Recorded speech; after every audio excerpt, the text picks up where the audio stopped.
They said hush your mouth, keep your head down low, drink your pain, pay your tax, do what you're told. But I was raised where the rainy streets teach you to stand on your own 2 feet. Yeah, from a small town pub to the city lights, I've seen deals in smoke-filled nights. Blue suits talking like they own this land, but they never had mud on their hands. They write the rules from a golden chair while we graft all day just to breathe their air. But there's a fire in this old isle, and I won't let them steal what's mine. I don't bend for the lies they sell. I won't dance to the Westminster Bell. I'll sing true for this tired old nation. No filter, no hesitation. Raise your voice, feel that liberation. This is the Unfiltered Nation.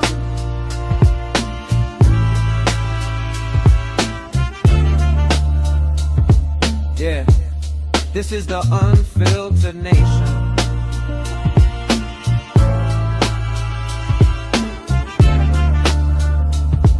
Yeah. We got farms, docks, mills still standing strong. Real folk here who've been right all along. They call us crazy when we say no more, but we carry this country shore to shore.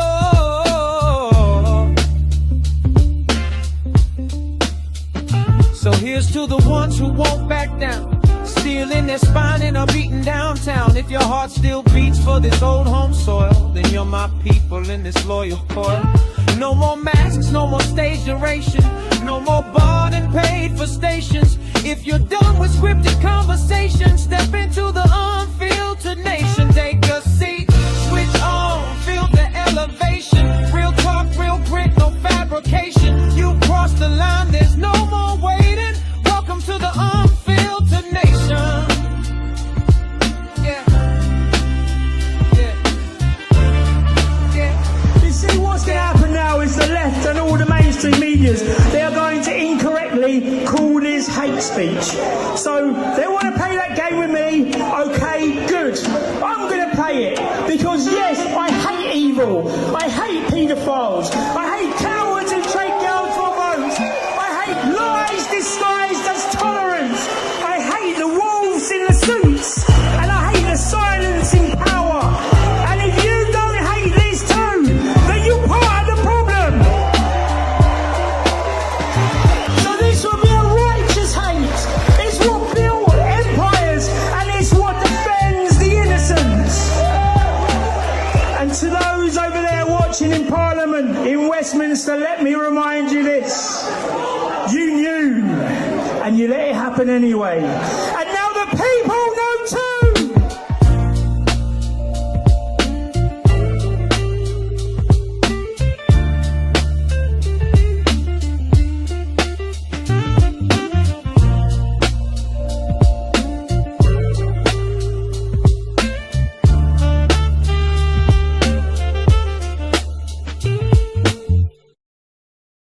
Today is the day that I get it on time. I'm here. I'm ready. This is an important day today. What has been going on? I started this Sunday. I started it like saying, oh, you know what? Nothing's really going on. And then this mad Sunday appears. But welcome, everyone. Let's go for the beginning bit of the chat because I won't be able to see it afterwards. Big up, Roy. Hope you're well. Rebellion. Evening, everyone. Hit the like on the way in. Of course. Dal, how you doing, my friend? Good to see ya. Dazza, this is going to be a good upload. I think it will be. Roy went on Paul Thorpe's live on Friday and asked him, what's your opinion on Rupert Lowe, Nigel Mirage collaboration? The rest is history. Someone called Jupes. Get it on there. I saw that, Roy. I can confirm that Roy said it. So that's what I mean. It's been a mad day. And do you know what, right? I don't know. I'll get myself into trouble. I'll get myself into real trouble. because I don't know, I can't hold my mouth sometimes. And it kind of, we've seen this before. We saw it when Advance UK Cat was there and Reform came out. Everyone was saying you're gonna go and collaborate, or you're gonna go together, or whatever it was. And it wasn't that at all. When everyone was telling what's his name? The rat, Ben. Everyone's saying to Ben Habib, stand down, merge, do this, do that. And then the same things just happened today. Like, if you want to see a controlled and captured right wing, I'm pretty sure the history books are going to say at this period of time, it's been the most captured. It has been the most captured. People won't speak to these people. They won't speak. Listen, how many times have I been told that I'm a Sivna and I'm a Tommy Tard? Right? How many times? So many times. And now nobody's like caring. Do you know what I mean? People are like, well, actually, if this person says to join you, Restore Britain, then it's all fine. I'm like, hang on a minute. You want to unite the right and you want to do this through Rupert Lowe, yet there's a whole heap of people in there that doesn't even like half of the British white ring. You got people, you got YouTubers, influencers, whoever. And they're saying that, oh, you can't be centre right. You've got to be, if you like me, they're saying I'm centre right. Me. I was saying harder things than what's saying now years back. And people were like, oh, I don't think you should do it. That's a bit too far. And now people just forget. Everyone forgets. Sunday, Rupert Lowe has opened the door. I don't think he has, to be fair. I don't think he has. We'll go through that. We'll go through Nigel Farage's reply. And even the reply, you got people like Dan Wootton saying that, oh, it could they be talking? Could they not? And it's just like, yeah. It's a bizarre time to be alive. It really, really is. Kim, Laughter and Rupert, is now the mainstream media. They're paying attention and Rupert knows how to get a boost. Nigel will never be PM. I've got, do you know what? I think it's done the opposite. I think he will become the PM. Big up everyone. Big up Submariner. The venomous straight talking, Roy with the venomous straight talking tongue. Surely Rupert has been reaching out to cooperate with Reform. Debunks your theory about Restore being a psyop to divide the right. It is a psyop to divide the right. We've seen it now. We've got it now. One video on a Sunday morning, out of the blue, and then everyone is like, well, if you don't want Rupert Lowe and Nigel Farage to be united, to join in a one super party, then you are a divider. You're a traitor. You shouldn't be in the right wing. You're doing this. When actually, what does Rupert Lowe offer? 44,000 in Manchester, failed in Makersfield. In fact, Restore Britain has never won an election that they've been in. Oh, it's 8% in the polls. 8% in the whole United Kingdom. Is that going to be the kingmaker? I don't think it is. And there's never been a time when there's been an alternative vote that's actually up there in the stats of saying they're going to get 112 seats. So they'll get 112 seats projected. Restore's projected to get 1. And the Conservatives are projected to get 130 something. So who do you think is going to come together? It's going to be the Tories and Reform. That's who will do it. Restore knows that, but they still want to try and get themselves in there. Anyway, let's do this opening statement, right? Because tonight we're going to go and listen carefully to Rupert Lowe's message to Nigel Farage. And I don't want to do it through any type of lens of personality. I've done it all day. I don't want to do it through, old grudges I might have. I've just said it now, but I want to try and do this straight. I don't want to do it through any type of loyalties or any type of tribal stuff. But there is a question, and that is, was this video genuinely an offer of cooperation, or was it an offer that was designed to be rejected? And that's important. I think that's an important question, because Rupert says that Britain's facing this existential crisis. He said the patriotic right is divided. He's saying that the country, we can't afford any more fragmentation. Yet, in the same breath, he presents these 5 conditions that he knows that Nigel Farage has already publicly disagreed with. That's the contradiction at heart of this whole video message. He talks about unity, but he doesn't start any of it by saying, I've tried to sit down with you or I've called you.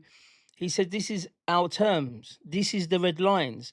If you cannot accept them, there is no way forward. Now, some people are going to say that's very, very principled. And there's going to be a lot of people here tonight who's going to agree with every single word that Rupert has said. But politics isn't about having the strongest position, I'm afraid. It's really not. Politics is about turning that position you got into power. And that's what I think he's trying to do. It's about winning seats. It's about forming a government. It's about actually changing laws and delivering something for the country. Something that we haven't had for so many years. So if we was to ask any type of difficult question today, what would you prefer, right? Would you prefer to achieve 70% of what you want in government or 100% of what you want from the opposition? Because that's what it comes down to. That's what these lines come down to.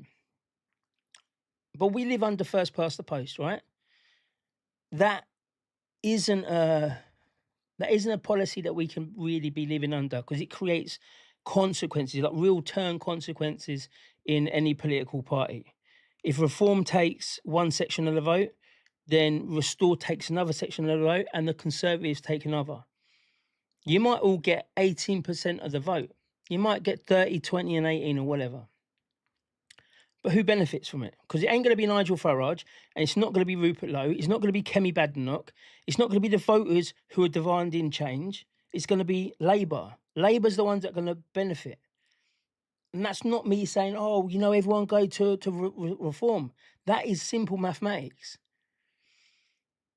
And also Rupert says, I don't care how it is done. I only care that it is done. And then he spends nearly 12 minutes explaining the precise conditions under what would be, a good cooperation. So which is it, Rupert? Does the method not matter, or does the cooperation depend on Nigel accepting every major condition first? That's what we got to examine tonight. It's not whether Rupert Lowe is being sincere, because I do actually think that he is being sincere, and he would do what he said if these red lines were met. And it's not whether the issues are real either, because we know many of them clearly are. I think it's about whether this is a workable route to power, or it's a declaration of a principle that makes this corporation less likely. Again, is it a loaded gun? Has he given him a loaded gun?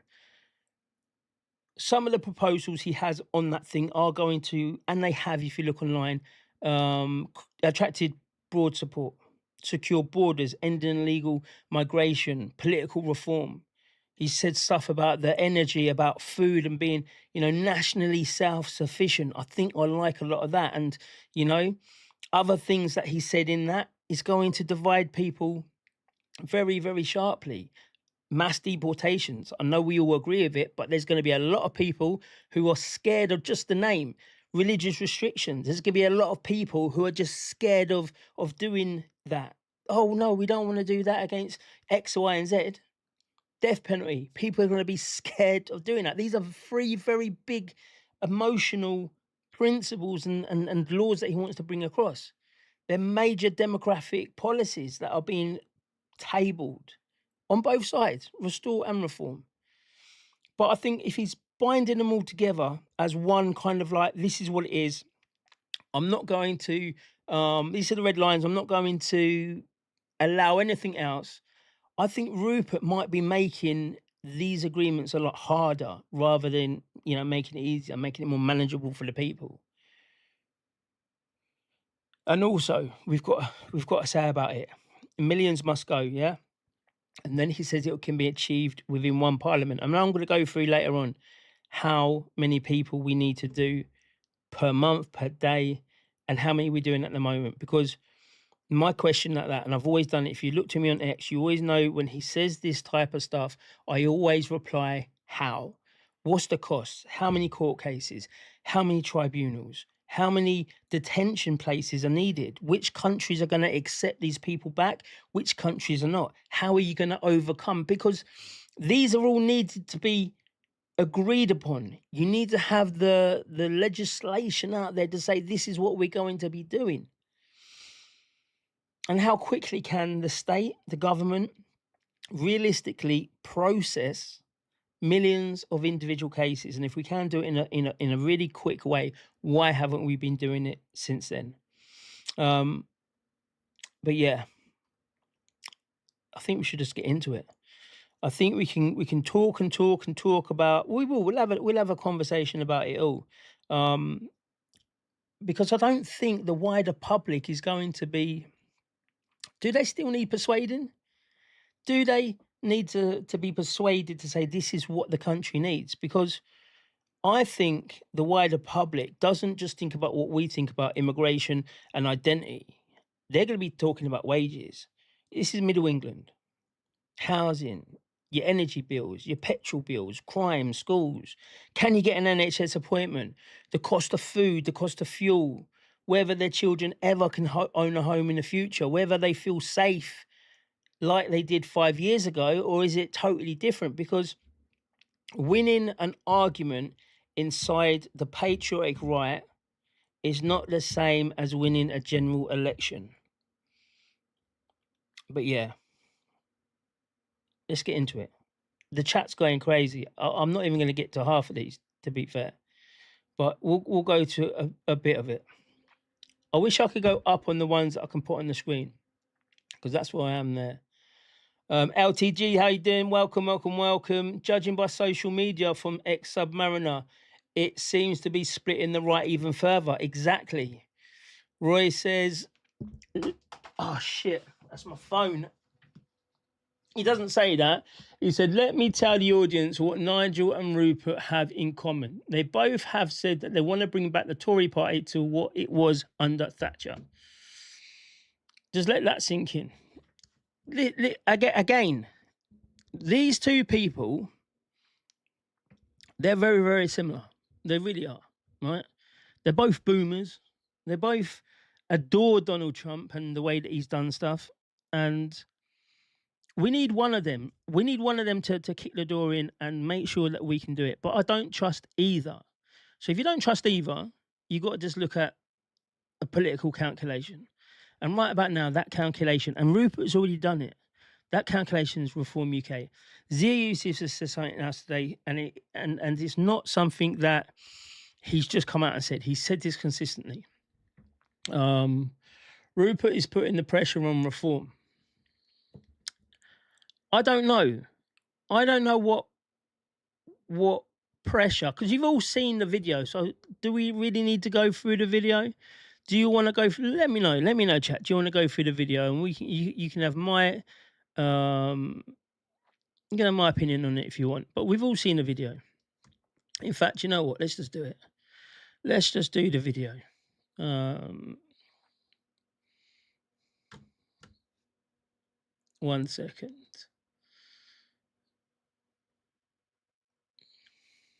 Put that there. I've just got to change these screens around. I really need to get this other screen. Anyway, everyone, please like. It'll just show the algorithm that, you know, I'm not this Russian propagandist that they try and ascribe to me. So let's go for this. If you can't hear it, again, let me know in the chat and I will do something about it, but I'm sure you can. Nigel, when we were both elected at the general election in July 2024, the five of us all knew that we had achieved something truly remarkable through starting the process of breaking the two-party system that has strangled and suffocated Britain for so very long. It was a special moment, and it was an honour to walk into that building as part of our group of 5 MPs. I treasured that then, and despite everything, I still treasure it today. However, now in 2026, we're in a very different place. The landscape has changed dramatically. Our differences over the last 18 months are well documented. I do not agree with how you remove me from reform, but let's not recycle those same arguments again and again. I want to move past that. The country we both love is changing beyond recognition. Millions of people feel like strangers in their own communities. They work hard, pay their taxes, obey the law, and yet they see no fair reward for any of that. They see a patriotic right hopelessly divided. They see hard work punished and indolence rewarded.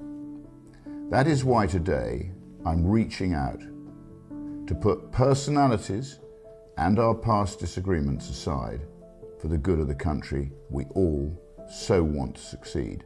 To ask one simple question: how can we restore Britain? If we agree on 5 fundamental principles, then I believe... I'm just going to stop you there, right? Because this, at the start of it, it sounded very, very much like, oh, there is going to be some, reconciliation. I think if it had carried on in that tone, a tone of community, we're all in this and we're all getting fucked by the same fucking government, right? I think that we would have a different conversation now. But when he's saying that it's dependent on agreeing to his 5 principles, I think that's a huge shift. And all you got to do is think about, imagine Nigel Farage had made the same video that said like, Rupert, I will work with you, but first you're going to have to agree to my 5 conditions. People would fucking go wild. It would not be the same video. So you just got to put it into perspective, yeah? He's laid down a gauntlet by saying, you know what, this is the conditions. And we'll go through the conditions and we'll see, probably they're very similar. We will see, was it really needed, and how Nigel can't agree to it, because he can't. And his reply will show you that, exactly he can't agree with it. The party's not set up in that way. I believe we can, should, and must find a way of working together in some form to make it a reality. Reform has taken a path that has moved its core offering away from what I believe is necessary to restore our country. On many issues, we agree. On others, we do not. But I'm hopeful that a common way forward can be found and forged. But any agreement or cooperation must be based on the following values, policies, and vision. First, restoring our borders. Ending mass immigration is not enough. The hour is just too late for that. It must be reversed. As you know, Restore Britain has taken the unprecedented step of publishing the most comprehensive deportation policy ever produced in British politics. That plan must be implemented in full and to the letter. Every illegal migrant must be deported, and yes, that must include women and children. Our plan has outlined exactly how that can be achieved within one parliament. You previously stated that mass deportations are a political impossibility. Not only must mass deportations become a political possibility, mass deportations must become a political inevitability. They must all go. All right, let's just stop it there as well. We'll go through a little bit of mathematics here and we'll have a little look, okay? Because I don't really care if people agree with it or if they don't agree with it, or who if you don't agree with it as well, right, you shouldn't be here, right? But I don't care what people's position is on this. If you want mass deportations, if you want mass repatriations, that's something that Rupert Lowe said no about. But I don't care. Let's just test the argument, right? Let's just test the theory, because Rupert Lowe just said it can be done in one parliament, and to me that's a wild claim, absolutely wild. And wild claims, they deserve to have the evidence checked. What would that whole machinery, the whole department, what would it actually look like, right? Because let me just see here. And I'm sure you can go and get the maths. I've kind of tried to work out this thing. So fact check me on this, okay? So Lowe doesn't exactly specify what the millions means. You know, is it forced deportations? Is it self extractions? Or is it a bit to both? And he's not going to say if it is self extractions. Right? I can't remember what the word they use on it, so we'll just use that. If it is self deportations, how much is that going to cost? Because in America, most of the people who do get deported are on a self-deportation structure, and they get paid, I don't know what they get paid, 5,000, 10,000, whatever. It's enough to make them go back to where they came from with a pocket full of cash. But would that then create an incentive of people coming in just to get deported? So the target is 1 million. That is over a 5-year parliament, right? Because he said it could be done in one parliament. So just to get 1 million people, that is 200,000 per year. And you're going to say, Dan, that's easy. That's good. But that is 548 a day, right? A day. If he wants 2 million, obviously we're doubling it up to 1,000 people a day. And again, you're going to be saying to me, that's easy to be done. We just put them on the plane. But we've got so much red tape. We've got so many regulations. We've got so many people that will just go to court. They've got the lefty lawyers. They've got all of these things to help keep them here. Because these NGOs, they don't want them to go. They don't get paid if they go. Soros ain't giving him no money if they all go. So they get paid to keep them here. But the latest Home Office, let me see if I can get the Home Office stats up. Let me see if I can get it up. Here we go. We get it on this screen. I don't think I've got it on screen share. No, I haven't.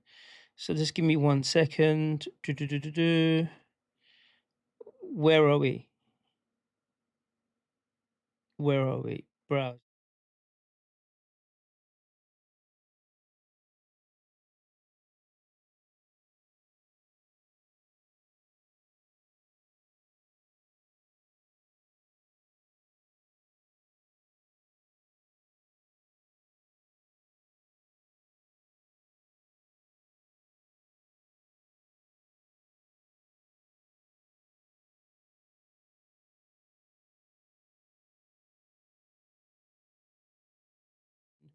Here. Right. Let me zoom in this a little bit. You see, all this is on the fly. How many people are returned from the UK? 16th of July, 2026, right? So this is the Labour stuff. A total of 39,000 returns from the UK were recorded in the year ending of 2026. This is a 7% increase on the 35 returned on the previous 12 months. Enforced returns include people subject to administrative removal. Voluntary returns include people who are liable to removal or subject to immigration control.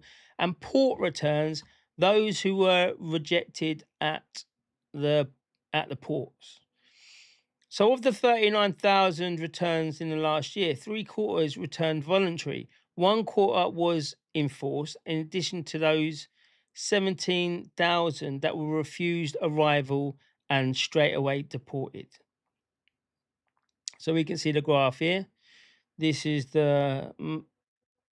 is this March every year since 2011?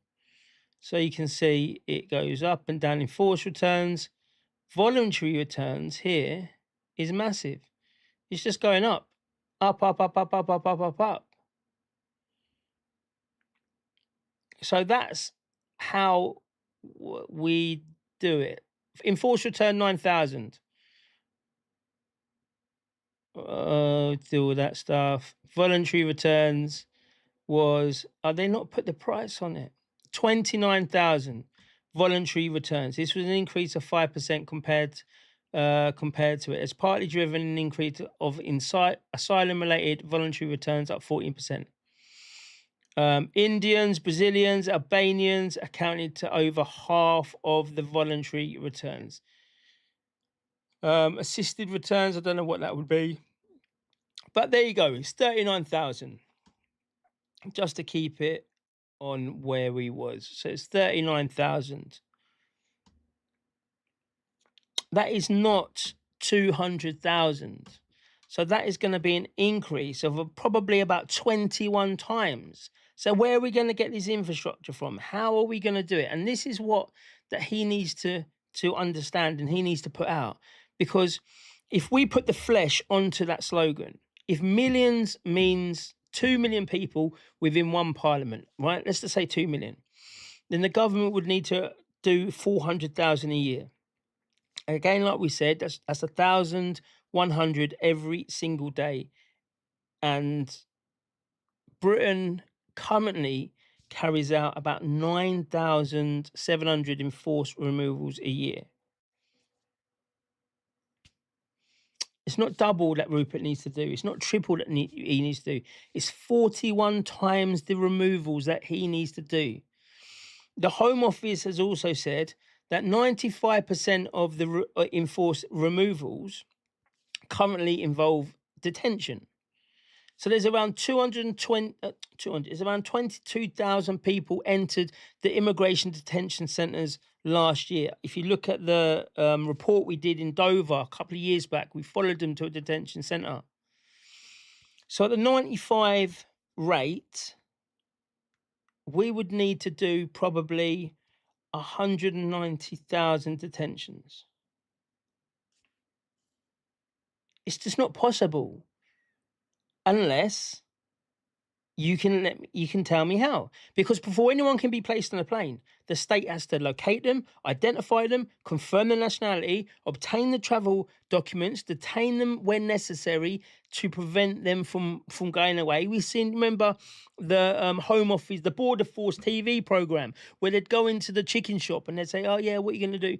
And they'll say, oh, we're going to street bail you. We're going to bail you to come back at this time to get yourself deported. Yeah, of course they're going to come back. Of course he's coming back. So if we use the present system, 2 million target would involve 380,000 detention people each year. The current figure is 22,000. So where are these detention centres? Where are they going to be? Who's going to build them? Who's going to staff them? Who's going to guard them? Because we've seen right at the moment the hotels are being guarded by the Africans and the Indians and anyone else but the British, right? And how quickly can this whole infrastructure be done? Because he says that it will be done in one parliament. Are we going to do Nightingale? We'll do Nightingale places. Remember, it's 380,000 detention places will be needed, and we have 22,500. So I don't think it's possible without Rupert coming out and telling us exactly how they're going to do it. And I think that's a fair comment. Nobody's talking about this, but I think that's a fair comment. What do you reckon? Let me know. If you don't think it's a fair comment, then let me know. You know, I'm happy to defend myself in all my streams. Legal immigration has caused even more damage. Restore Britain's policy is simple but sound.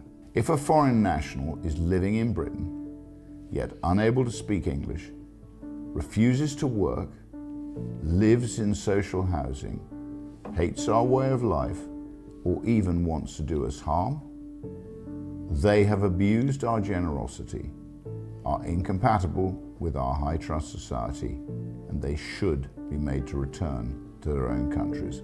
There will be those in reform who do not agree.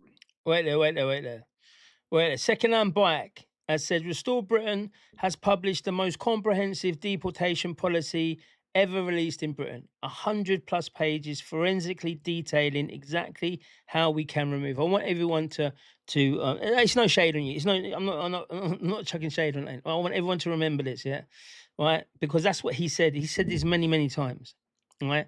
And we will go through that deportation policy if you want. I don't know how long we're going to be on this for, but we will go through that deportation policy, and I'll show you in 2 places where the deportation policy has said that it hasn't got all the facts. And it doesn't say anything that we want. So we know what we want to be looking for. Yeah, we'll carry on. But no, that's what he does. That's what he has said. So it's a very good comment. With the robust nature of such measures, but I believe it is entirely necessary. Millions must go. Second, restoring our demographic security. It is projected that white Britons will become a minority by 2063. Nothing demonstrates the demographic vandalism of mass immigration more than that. Importing millions of people from third world nations is changing our population in a way none of us ever wanted or voted to support. It is unacceptable and it cannot be allowed to happen. We must be unafraid to grasp that nettle. However painful the establishment backlash may be, Restore Britain has committed to reversing the Islamification of Britain, and that will not change. Here again, I just want to stop it there because this is another one of the things that he knows Nigel's already spoken about. Nigel's already spoken about how it is an impossibility. It is an impossibility to alienate Islam from politics. And I think that I've re-educated myself into a way of looking at that differently by saying the alienation thing is we can't just ignore them because they ain't going nowhere. And if we do shun them or ignore them, they're only going to go into a different party, like what we're seeing with the Green Party. We're seeing them going into all these parties.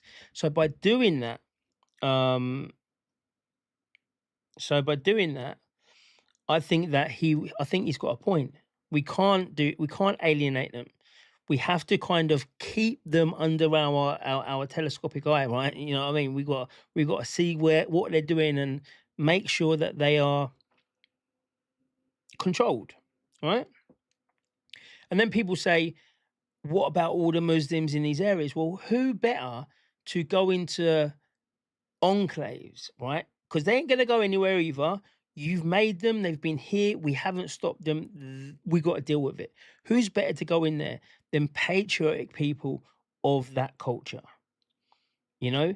But he's shifted it from borders to culture. That's what he's on now. So he knows that Nigel's not going to... He's not a fan of that. He's a countryside Tory. Let's just call it what it is.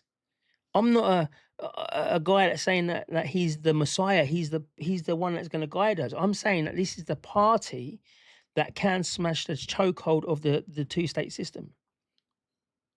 That's it. He knows it as well. He knows that Nigel's never going to do what he says on that.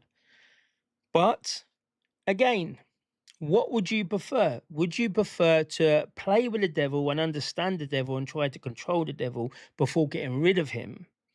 Or would you just say Andy Burnham can have another 4 years? Because if he gets another 4 years, I can guarantee you the democratic socialism that he's going to bring in is going to be incredible. Many people are going to enjoy the fruits of what will come. I can guarantee you there will be a project. Black houses for the blacks. I can guarantee you.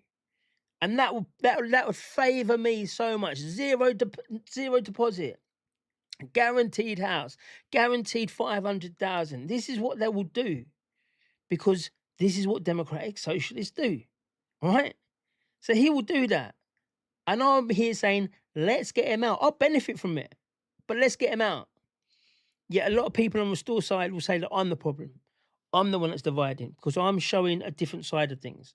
So, yeah, he knew when he said that Nigel was never going to agree with it. And it's a sticking point, right? The level of influence that Islam is exerting, even now, on our Christian way of life is unacceptable. And it's so Christian, his way of life, and I'm going to call it out as well. I'm going to call it out. So Christian that on a Sunday at 10 o'clock or whenever it was, he drops it. He knows that a lot of people go to 10 o'clock church, you go to 12 o'clock church, you do 3 o'clock church, you do 5 o'clock church, right? All these services. I don't know if it's in every one of it. It might just be, a few of them. But I know many people that do morning and afternoon sessions. So he drops it on a Sunday. It makes no sense because he's a Christian, right? Any future cooperation must include the banning of both halal and kosher slaughter, the burqa, cousin marriage, mass dominating public Islamic prayer, Sharia courts, and any other barbaric foreign practices that have no place in our high trust society. Britain is a Christian country, and we must ensure it remains that way. If we cannot agree on that, then there is simply no way forward. The recommendations from our independent rape gang inquiry must be implemented in full. That includes the deportation of foreign national accomplices who were aware of these heinous crimes and yet failed to act. I know you have publicly disagreed and that this was the source of our previous difference of opinion, but it is a firm red line. If a Pakistani woman knew her husband was repeatedly gang raping a vulnerable white English girl, yet failed to act, she should be sent back to Pakistan. I hope her husband is not so fortunate. Is another red line. Now we know that this is another thing that Nigel probably would push back on the principle, not because of what it is, because we know this is why they fell out, and we know that Nigel does agree that there has to be a inquiry, but I think his position was it needed to be statutory or it needed to be government led. And Rupert's like, well, we've had two. We'll base our inquiry on the Casey report and the Carr report, I think it was. And then we'll just put testimonials in it. We'll put real life things that happened. So then people can understand the gravity, the disgustingness, and the perversion, and why we are so angry and we need these people to go. So this is everything we'll agree on. But I don't think that it should have been used as a red line. I don't think it should have been used in that way because they could have. It goes into a couple of territories, and you probably say it next. It'll go into the death penalty. It goes into, should we deport these people anyway? After they've had the crimes, should we deport their family, like you said? So this is more policy. Again, I don't think you're putting him in an odd position there. Right, not because he supports the grooming gangs and he's doing this, not because of that, because he's already got his position that he wants to do the inquiry and he wants to be statutory. I'm not sure about why they fell out, why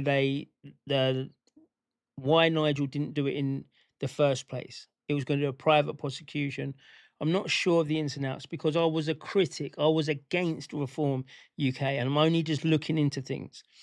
But if he could have wiped that out there, that seems a bit hostile. That seems a bit like, you put someone in a really fucking bad situation and they're just like, bro, what you done? And on that, third, a referendum on... But listen, we know what's going on. Again, we know what's going on. We know what needs to happen. We know what's happened. But what we don't really have is solutions. And I know Rupert's saying that he's going to send the people home if the family found out about it. But what the wife's just going to turn around and say, no, I didn't know. I didn't know. I didn't know my husband was a dirty bastard. We didn't know that he was one of these evil satanic wankers who are indoctrinated by the Quran and what the Prophet Muhammad did. We didn't know this was what he was. And then what? You don't send him home? You do send him home? What happens there? So Nigel knows all this complexity, the complexity of it. So, yeah.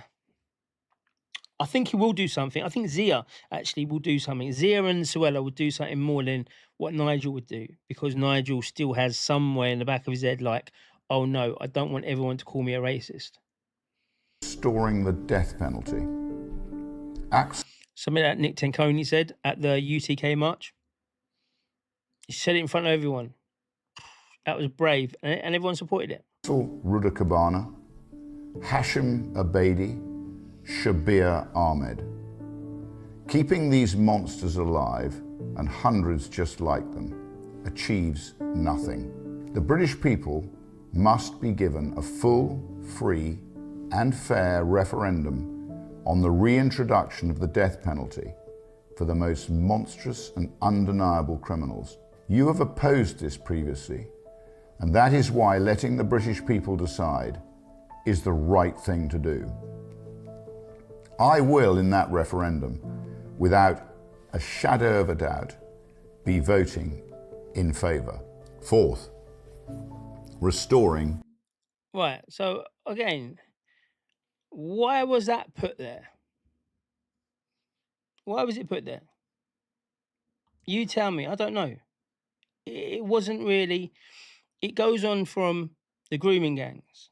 Then he talks about Axel Gabana. Definitely he should be electric chaired. Let's just do it, right? Then was it Dawood Sabari? Was the guy who murdered Wayne Broadhurst? I think if that's the one. Now, if that was the one that he's on about, well, both of them, Axel Rudikabana, and I should have done this stream. I've got all the bits for it, and I just didn't get around to doing it, right? So Axel Rudikabana, he's in Broadmoor, and Daewoo, whatever his name is, he's gone into a mental. No, he's got it on manslaughter on Wayne Broadhurst on diminished responsibility because of the medical conditions that he claims that he has. So both of these ones, both of them, they wouldn't get the death penalty anyway. So now you've got Rupert would have to then say, right, we're changing this. We're going to have the referendum. We've all voted, yeah, let's bring back the death penalty and let's get rid of these bastards, because we're not going to keep them in the cells for all this time and spending £200,000-300,000 on wankers who should be dead, right? That's what we're doing. But then it comes into it of the mental health side of it. Would they say, regardless, it doesn't matter? Then you go on to, again, the NGOs, the left wing, the Supreme Court, the lefty lawyers. Would they say that you can't kill someone who's not in full mind and all that fucking bullshit that we've got to contend with? You see, what Rupert doesn't understand, I don't think he understands, that we are a fucked country. Sorry about my swearing, all right? But it is what it is. This country's fucked. It's been fucked for 50 years, right? Tony Montana said it once about Miami. It's just, you watch Scarface if you don't know what I'm on about. This is what it is. It's been continually done for years and years and decades and decades. And there's so much we've got to fix that I don't think things like that would matter, because it would get shut down in a second, or there's a law that stops it from happening. And then you've got to redo the whole lot. When you redo the whole lot, you've got to bring it into Parliament. We don't have executive orders like in America. Just do that, it's done. Got to bring it into Parliament, and it goes through the House of Lords, and it goes back to Parliament, and then through the House of Lords. Then they agree with it, and then he wants to do all of these in one parliamentary term, which is 5 years. So, yeah, I don't think, again, it's possible. And I question why that was there at that point. A self-sufficient Britain. Britain must... Could have said a lot of other red lines. We could have said a lot of other red lines. You could have just kept it all on immigration. You could have just kept it, you know. What about British jobs? And you might do it now. British jobs for British people. British houses for British people. You know, energy. Why don't we... This is a bit radical now. Why don't we take back the gas and electricity away from these multinationals who are predominantly based in France and already fucking us over? When we take it back into our ownership, we go and redo the silos that we used to do to store the gas in. Don't do it on the stock market. Let's just keep it nice and ready for us to have cheaper energy. I think that's a high priority. I think that's high after the mass deportations. What would you prefer? A death penalty referendum, or a referendum whether or not we can have a lot cheaper gas and electricity if we baby drill, and then we secure it in our silos, and the government is in control of the pricing, so you know that you're never going to pay more than X amount. In this world where I'm paying ridiculous money for fuel and gas and all of that, right? I think a lot of people, Middle England, you got to think about. I think a lot of people would be on that side as well. Live within its means. That means controlling spending, cutting welfare costs, and making difficult decisions to bring inflation under control and restore sound public finances. It means a Britain that can power itself, feed itself, defend itself, restore Britain's uniquely... That's true. What APT has said, dude, we pay more for our oil from Norway, but get this, we rented the North Sea out to the Norwegians, and that is true. I heard that. So we rent it out to the Norwegians. They drill our oil. They then send it back, and then they send it to us. They don't even refine it. They just send it back to us. There you go. You can refine it yourself. Well, hang on a minute. If we just kicked them out, took our oil back, would be pretty good. Brilliant idea, Danny. I don't want the death penalty anyway. There's a lot of people. This is what I mean. This is a contentious thing. It's not something that you can just easily have a 6-month referendum on, because it comes down to a lot of things. And I know there's a lot of Christians out there that would say no. I'd absolutely say no. It's not your job to, and this is what they'll say, it's not your job to murder a human. Obviously, everyone has the chance to be reborn and to lose the sin, right? This is what they say. This is what they would say. This is what the scriptures say. So there'll be a lot of people that wouldn't be. So it's not a little 6-month thing. It's very, very high. Up to 169.9 up here, bud. What's that? I think I missed it. This is going mad today, to be fair. I love it. Everyone here. Everyone as well. Can someone put the kick chat in there? I want everybody here afterwards to do this on to click and subscribe to Kick if you got Kick. If you haven't, open it up. We need to refine oil. We do that in the EU. That's what Miliband got us into. Exactly. It's madness. It's because of the environment. It's a scam. Secondhand, the Tories and Labour have shut most of ours down. I don't know what that was. It's just going a bit. Why would you need a referendum on energy policies? Well, you need a referendum to nationalise your energy, wouldn't you? You'd need it. I'd hope you'd need it, because nationalising something involves every single one of us, because every single one of us has a tax bill attached to it. It's like when they say, we're going to nationalise the water. Where's our referendum? Because if they said to me that we can nationalise the water, my condition would be that the big bosses in all these water companies, they don't get the payout. They don't get the bonuses because they've done our water dirty. It's absolutely dirtier now. So I'd hope there is that referendum to take back into public, ownership. It has to be. We've all got a tax connection to it. Right, let's carry on with Nigel, and then we can get him down and we can get back into Comprehensive policy papers are already addressing these challenges. To fund that, enormous cuts must be made. These choices will not always be popular, but we must be prepared to think in generations, not just election cycles. Governed by what is right for Britain, not for what will simply result in better polling.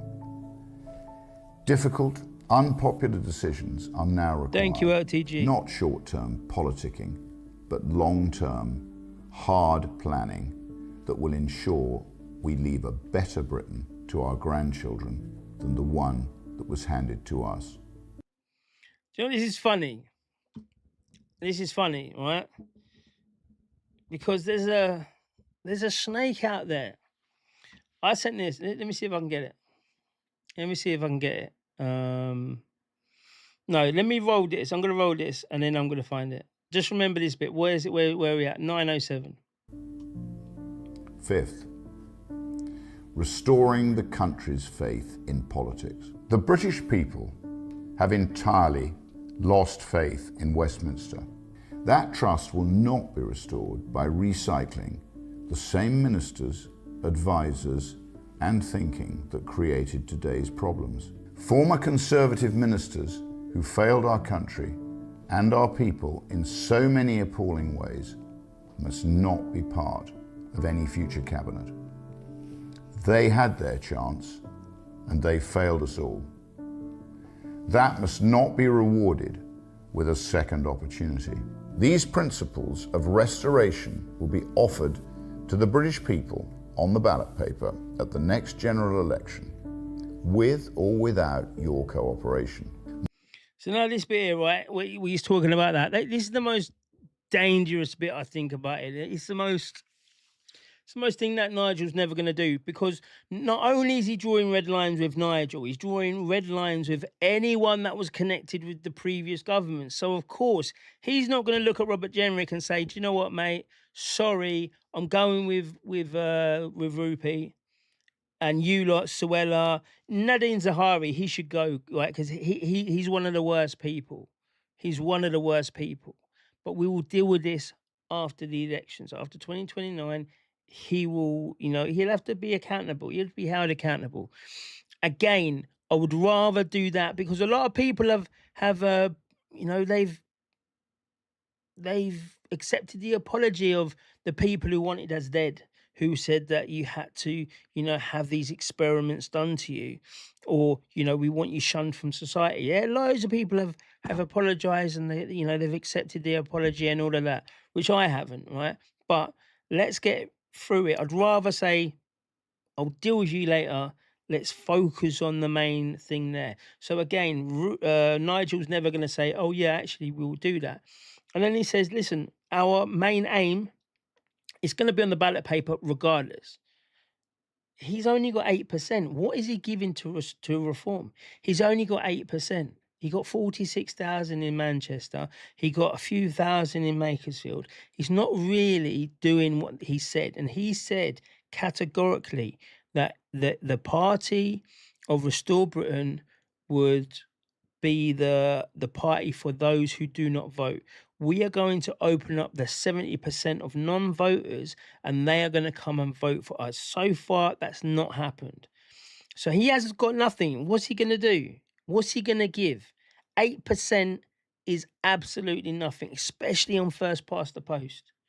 So what he could have done, and he should have done, is to say, do you know what? We're all going to get behind you, Nigel, and we're going to wait till you fuck it up. And as soon as we get you through that doors, we're going to be on you like a rash. He could even say, I need to have an executive, not be part of it. He needs to have an executive role within Reform UK, where he can oversee and he can look at and he can access the things whenever he wants. He could have done that. That probably would have been better, but he didn't. My sole aim through Restore Britain is the implementation of a properly considered policy programme that will start the process of desperately needed restoration for our once great country. I do not care how that is done. I only care that it is done. So Nigel, my message is simple. If you are prepared to work together around serious policies, serious reform, and serious government, then so are we. Not because it's politically convenient for Restore Britain, not because it's personally easy.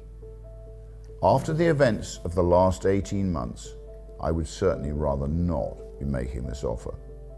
But millions and millions of British people deserve a patriotic government that puts our national interest before any personal differences that you and I may have.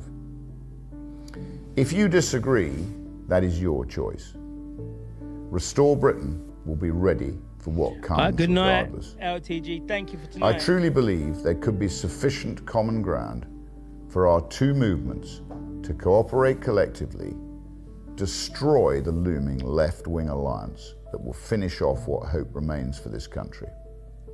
We have recently shown how effectively cooperation can work locally on the Norfolk County Council.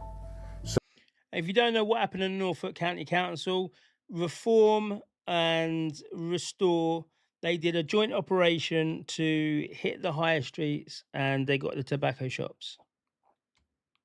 So why not at national level?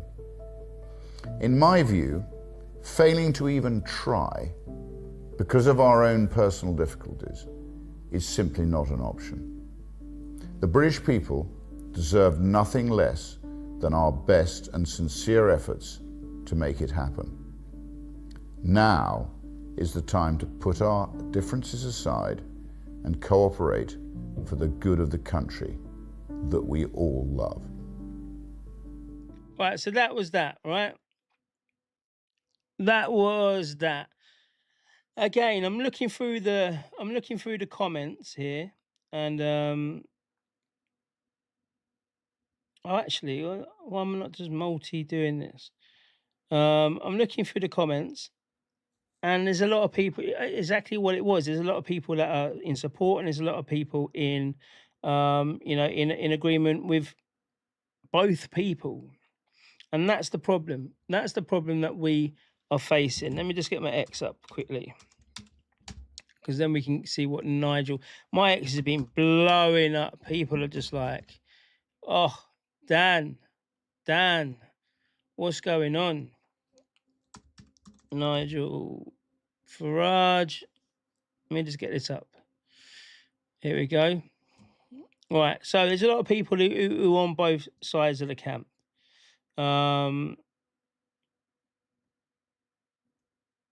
Yeah, just quickly scanning through here. LTG said, I think life should mean life in sentencing, but no, definitely. Going back to that one. Dizzy, for Jesus, good to see you. Hope you're well. That worries me because it's always the disabled and sick people who, through no fault of their own, find that they need welfare support, and it's us that get constantly attacked. And I do agree with that. I do agree with that. You see it all the time. And even Ben Habib said something about that the other month and whatever. And it does seem to be the sick and disabled. And why are they sick or disabled? If it's no fault of their own, then clearly we should be supporting them, trying to get them the best medical stuff. But so many times I'm seeing so many people they're done for, right? They're not getting any help, and they're like, oh, we don't actually know what to do, so we just leave you. That's it. Just deal with it. I see that so many times. It's crazy. And we need to do better in our NHS and all that, but it all comes together. It's all because we've got too many people. So let's go to where this is what Nigel Farage said. He said the next election will be an existential fight. So you know that he's seen the video, he's watched it, he's studied it. To save the country that we love. A mission I have now been fighting for over 30 years, which he has been. But then again, if we look at Rupert's been a Tory for the same amount of time. They've all both been in European parliaments. That's how they got to know each other. After 2 national election victories in as many years, people know and recognise that it will be a binary vote between Reform UK and Labour. That's probably what it's going to be as a shootout, a straight shootout. I agree with that. With the prospect of an early general election increasingly likely, it is natural that people from across the political spectrum are considering which side of the fight they intend to be on. The patriotic voters believe in many of the same things, but only one party truly has the possibilities of delivering change. This is actually factually correct. And I'll tell you why. Because I said it earlier on, at no point in time has there ever been an alternative party to the main 2 parties who have the seats. UKIP didn't have the seats. When you projected against UKIP, they're projected in the heyday, they're projecting 4 seats. Reform UK, they're projecting 113 or something like that seats. So they do have a legitimate one to do. And again, we know what needs to happen. And whether or not your issue is the grooming gangs, whether or not your issue is immigration, whether or not your issue is something completely different, we should understand that after 14 years of the Tories, or actually longer, decades and decades of Tories and Labour since the war, that things have only got worse. Things have never got better. So we should know that, right? We should understand that. So why are we still going to be putting our hopes and dreams on these same people who have consistently failed us? So the main priority should be for anyone who's patriotic is to get rid of them. Maybe you have to do a deal with the devil to get it done. Sorry, we have to get something sorted. I would much prefer that. I would much prefer that and Nigel Farage, knowing what he's about, knowing what he will and he won't do. I'd much prefer that than Andy Burnham, and he might get taken out and there might be somebody else in there. And, Angela Rayner, she might have a go. We don't know what's going on. So I'd prefer that and then build up something to get rid of them. Because now they've proven that we can be away from the 2-party system. He also says, to deliver that change, I understand Reform UK will need the support of people from other parties, as well as millions who have never voted before. That is the broad coalition that I am building. This is the thing that I am saying. We need to create an army of people who will just be prepared to vote. That's it. Don't care what we know broadly what they're going to do. We can hold them accountable to that. And it's not going to be the first time that a political party has bullshitted us and done exactly what they wanted to do. We're used to it now, right? So we can just say that's what politics is about. Over the last 18 months, I've demonstrated that our movement will be open to anyone who shares our commitment to restoring Britain's borders. You see where you put that in there. Rebuilding our economy, renewing our democracy, and putting the British people first. They do have all of these policy papers, and we will be going through reform versus restore on the policy papers. I promise you, we'll start that next year. Probably that it will be next week. Summer holidays is hardcore, you know that. Absolutely, I loved it as a kid, but yeah. My previous history in politics has also shown that I'm always prepared to put the country before party, as I did in 2019, but I would never turn my back on my team. Exactly 100%. You shouldn't and they shouldn't. There will always be a home for Reform UK in those who believe that 14 years of Conservative government, followed by the last 2 years of Labour, have failed the British people, and that our country needs a fundamental different direction. Again, we should all understand this. We're not voting for something that we're going to have forever. We're just voting for One parliament. That's it. That's all I ask of people. Everyone I'm asking to leave their kind of, it's quite easy to know, especially in the black community, who is supportive of Labour, right? It's very quite easy. And all I say is, listen, right? Give me one parliament, one vote. I want your vote, right? So give me your vote, and I can promise you that if nothing gets better, nothing's going to get worse, because we are going to be able to vote openly since then. Give them all the information. I guarantee most of them come across. It's just rewiring people. So we're not going to be any worse because we're already going to get fucked. So let's just try. Let's just try. What is it? Dream, dare to achieve. What's that saying? Dream to achieve or something like that. I don't know. But I will continue to do whatever is necessary to defeat the left and provide Britain with the strong, serious leadership it deserves. This is the last chance for our country. We cannot afford to waste it. Exactly that. 100%. And that's what I've done. I've done so much stuff to try to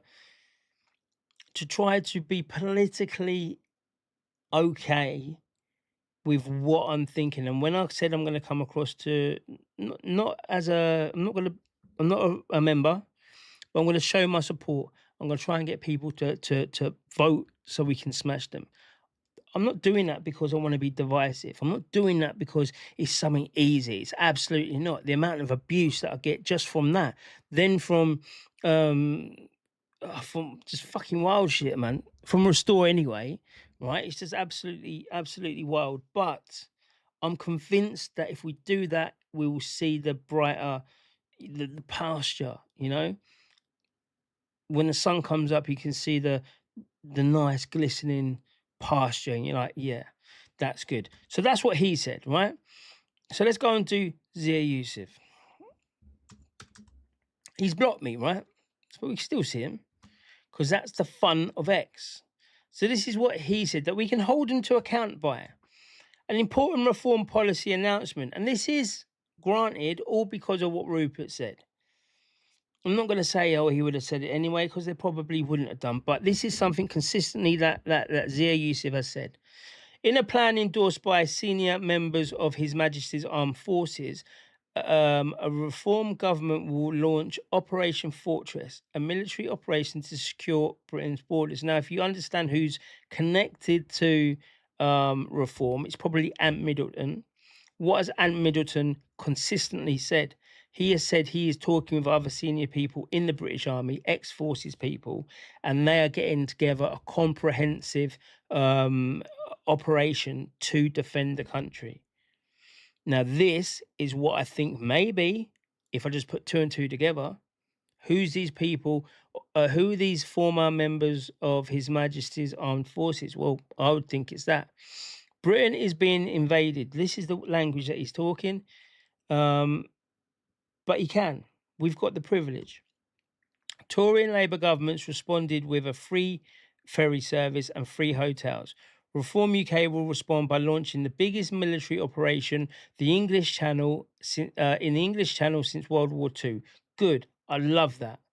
Nigel Farage will order His Majesty's Royal Navy to ensure that not a single unauthorised vessel crossing the English Channel makes it to the shores of the United Kingdom. There are many ways to do it. There are many treaties that we're already in to do it. Just look at UNCLOS, United Nations Charter, Laws of the Sea, or something like that. Those who attempt will be intercepted by our armed forces and returned to France. Very strong.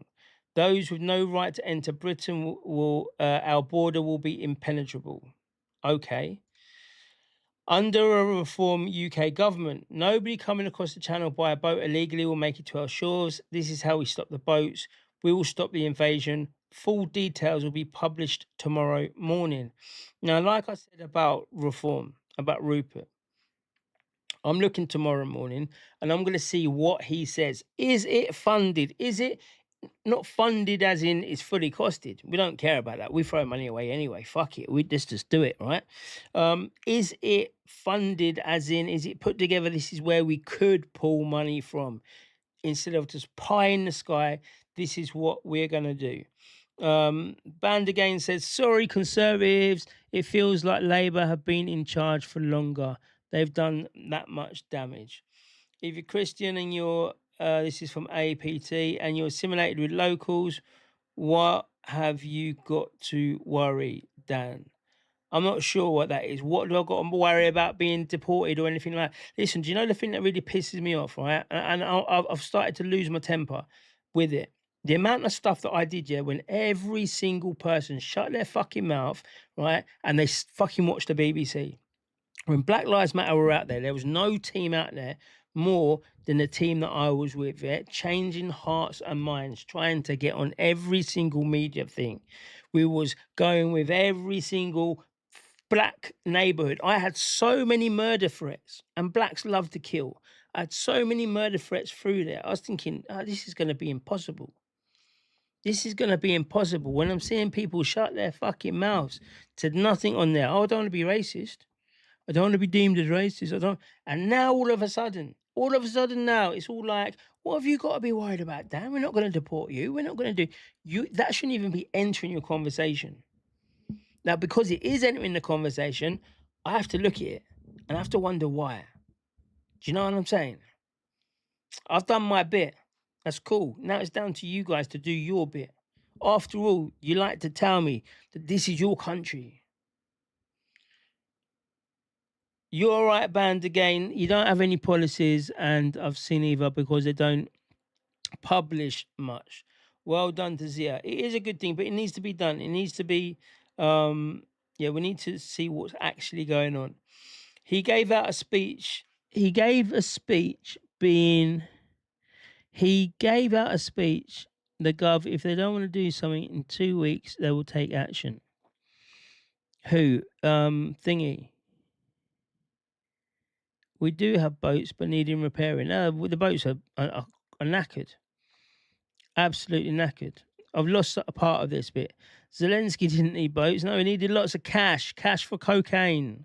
That's what he needed. You're starting... why you did. You're starting to get paranoid. It's not my country. Jersey is my island of birth. But I do have an English passport because of my gran. See, I don't know. Oh, Middleton. Is that what he said? 2 weeks. Middleton said 2 weeks and they'll sort it out. You got to believe him.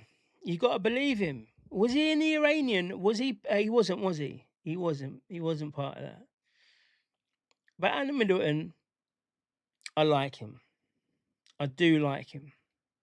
And do you know why I liked him even more? Because when he could have gone to Restore, he chose to go to Reform.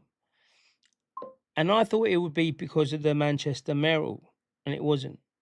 And that's why I liked him even more, because he was like, do you know what? This is my team. These are my people. And like Nigel said, I don't give up on a team member. And on the back of that is he expects that they don't give up on him too. Yeah, so that's that. 1% Restore Britain is polling at. He has no right to dictate to anyone. No, so that's what I think. That's what I think as well. He's got no right of doing it. He's just trying to keep himself busy, trying to keep himself in, people are talking about it. We're all talking about it. But how ridiculous is that? How ridiculous is it that somebody with 1%, probably the Greens, have a better projected, and the Liberal Democrats have a better projected seat count than Restore Britain. And they come out and they dictating, but it's the propagandists who promote it, they make it sound good. They're like, this is what it is, what did Alistair Campbell do? What was he, a spin doctor? This is what these people do. We have a lot of propagandists in the right wing. We have a lot of liars as well. And we have a lot of people that just don't care about anything but clicks, right? Right here, what I try and do here is to give a broader outlook. And sometimes it's like, when I'm researching it, it's like, why don't I just make it exciting? Because it's not exciting, but people need to know and understand it. The midpoint of the English Channel is the closest port in France. Under international law, the boats in distress can be towed to the nearest port. Yeah, it's only 26 miles. 26 miles, and you're right. So under whatever section it was, we've been through that as well. Of UNCLOS, it says, you take them back to the nearest port. And the nearest port is normally in France. Just the way the lines go, right?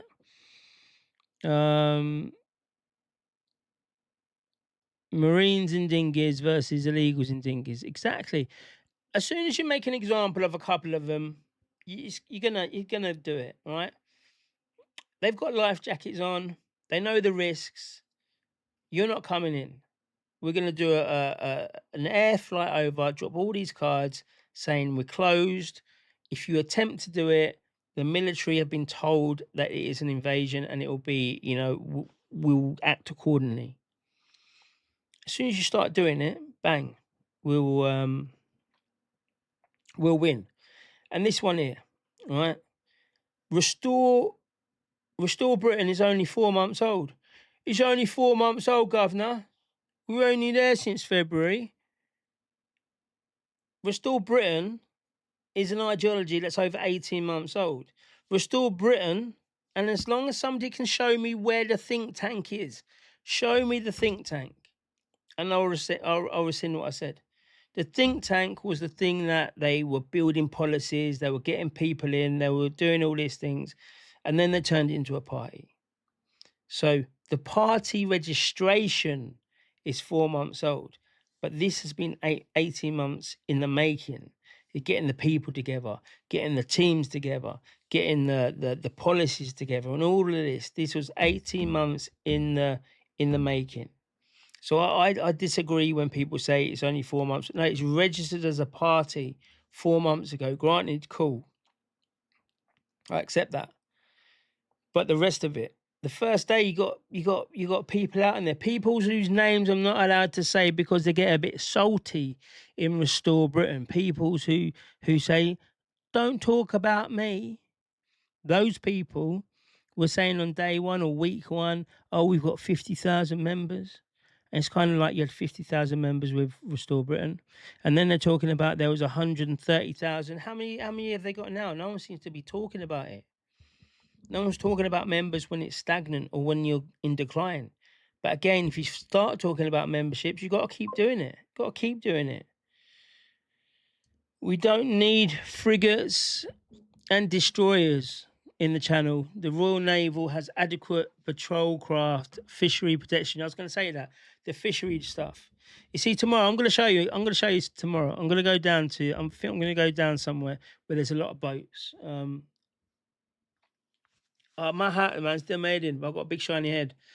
Do you know that the Right Honourable Nadine Dorries did just before the Mark Makerfield election? Her and her Daily Mail buddies decided to spread lies about Restore voters, saying that they were racist and neo-Nazis. Well, were they neo-Nazis and were they racist? Who are we talking about? I don't know who we're talking about. Give me the names of the people and then we can talk. I'm not sure what Nadine is. She like an editor? I don't think she. Why is my hat looking so like it's on the side? I don't know. They wrote an article in the Daily Mail. Reform are the Brexit Party. Rupert was in there. Restores and that. Yeah, cool. Anyway, so Zia Yusuf has said that he's going to do this thing tomorrow. He's going to put the warships or ribs or whatever it is, the fishery boats, they'll be right ex Submariner, 100%. So I think we have to wait till tomorrow, see what happens with tomorrow. But right about now, I do believe that this is an orchestrated thing I can't really say too much because he's kind of throwing people under the bus, you know what I mean? And I don't really want to throw people under the bus, but when you look at it and you see the Elon Musk connection, and you see who's going around that, and then you see like even Pauline Hanson. Pauline Hanson was here on a tour, and obviously they use Ollie Vallence's house, And then Holly Valance is connected to all these people, and all these people just decided to turn up at the house, including Rupert Lowe. Then you got these people just going out doing podcasts at left, right, and center. And then they're going back to Elon Musk. Elon Musk said that, you have to support all parts of the British right wing. And to me, it seems it's captured. You got all of these things. And what Rupert said today is kind of like just to destabilize. I think he is sincere in what he's saying, but the energy behind it is to destabilize, because he knows that he did very poorly in all of these elections. What do you think? He started Restore because someone was mentioning names, reported him with his shotguns. That's why Rupert formed. That's not why Rupert did Restore. And if you're going around saying that's why he did Restore, because Zia Yusuf said that he was going to do certain things or whatever, then that just proves that it's a party of just getting back at Rupert's low life's politics are fantasy. Lowe knows fuck all about politics, law, or the electoral college. Exactly. Let's just look at this one, right? Restore Britain. Oh, I haven't done this one yet. Mass deportation. Let's just have a quick look at this one, because I know I did say it earlier on, and then we'll probably go off, because we've done a couple of hours, I think, or maybe an hour and a half. And that was mostly all it is. Now what we're doing is we're filling. But what I do want from people as well, I want people to go over to the Kick channel. This is very important. I know I've got a lot of new people here, and I've got people that don't normally come and watch us. And it's important that you come over to... I'll pause it now. You come over to the Kick channel. I'm gonna put it back into the chat again. It's gonna go into all chats. Here we go. Please come and do it, because in the future, that's the link's in there. In the future, right? This is going to become very, very important when YouTube has. It's not even up on the screen. There's the thing. Oh, it's the wrong. Look at that. Law or the I didn't need to do it anyway. I didn't need to be on the screen. College, exactly. Let's just look at this one, right? Didn't need to be on the screen anyway. This is what needed to be on the screen. But in the future, it's going to be very important, because it's not censored or anything. But because it's not censored, we need to create our own energy within it. We've got to make sure people come across. We got to make sure people come and sign up to it. You don't have to sign up either. You can just watch it on it. But there will be a time when YouTube is going to totally silence me. And that's not what we need to do. So this is the mass deportations that were done on the 9th of October, 2025. The mass deportations, legitimacy, legality, and logistics. You can read it here. Do we really want to go through this right now? Maybe not. Let's just see. Let's just go straight to page 100, right? Let's see if it's worth it. You can't see that anyway. Let me just increase this.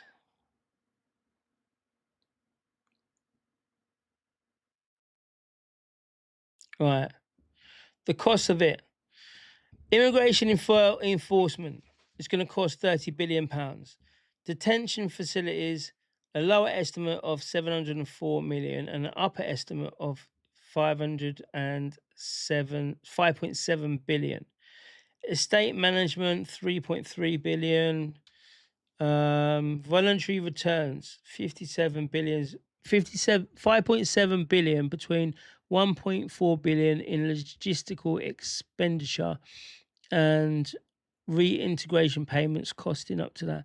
Right, so they have got a few bits here, so it is worth going through. I'm not sure why I didn't do it at the start.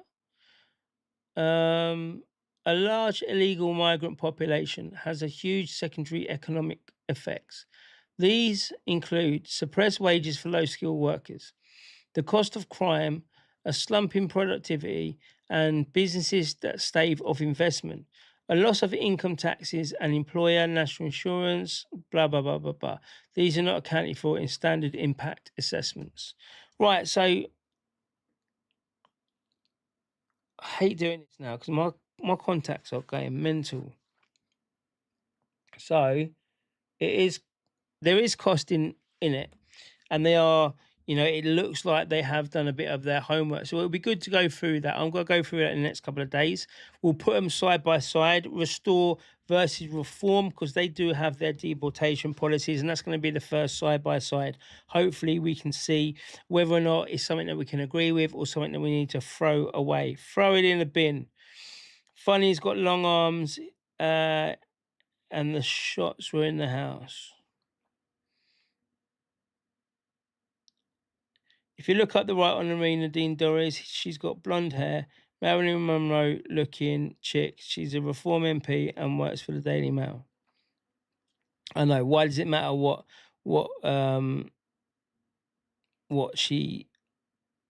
newspaper she writes in? 5.7 billion is a bargain. It might be a bargain. It might be a bargain, but how many are we gonna get rid of? How many can we do every single year? Can we do 200,000 people in a year? We couldn't even get one plane off to Rwanda. They wrote an article slurring reform voters. We know what listen, right? We know what happens. So if you're an activist, if it comes out one day, and we had it during Black Lives Matter, so it doesn't really matter too much.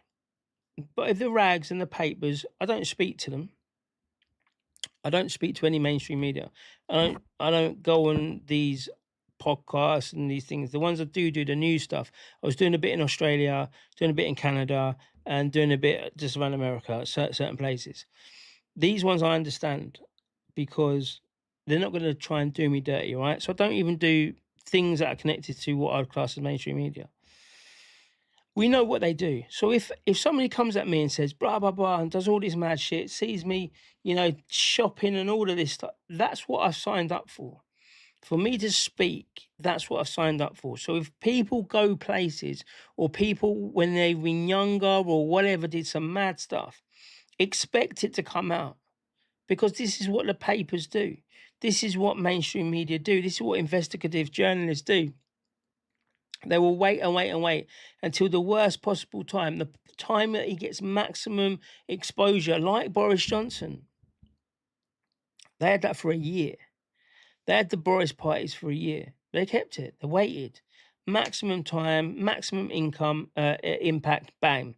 They dropped it, and it worked every single time. You got to expect it. It's no point crying if somebody says, well, we saw you here and you did this and blah, blah, blah. Did they do it? A, were they there? Did they do it? And who cares? This is what Restore is, right? I'm believing that APT is a Restorian, right? And this is what you say, we don't care. We don't care, brother. But it seems to me that the Restorians are the ones who seem to care a lot about stuff that they shouldn't care about. Shouldn't care if people call you racist. Shouldn't care if the Daily Mail is doing this. If you're here for the long run and you want to be an influencer, or you want to be a media star, or you want to just be on here and have your opinion to 227 people on YouTube, right? If you want to do that, then that is your responsibility if people want to attack you for doing it. That's my opinion anyway. Hey Pete, what you smoking, brother? Every Restore policy is taken from reform. You dumbass. I don't know. This is a fight going in the chat. We're gonna cut this off in a bit anyway. I think that was it. So we've got to look at Zia Yusuf. We've got to see what he's done. Is there any other mad people who have? Is this any other man? But basically, is this people? You're being gaslit with the restore reform thing, and I don't know why, but I can possibly guess people want to bring restore back into the front line. I'm not saying, maybe not. Maybe I'm right. Maybe I'm just fucking right. Maybe people should just listen, right? Let me just do this as well. I just need to get this. Just want to get this logged in for 1 second.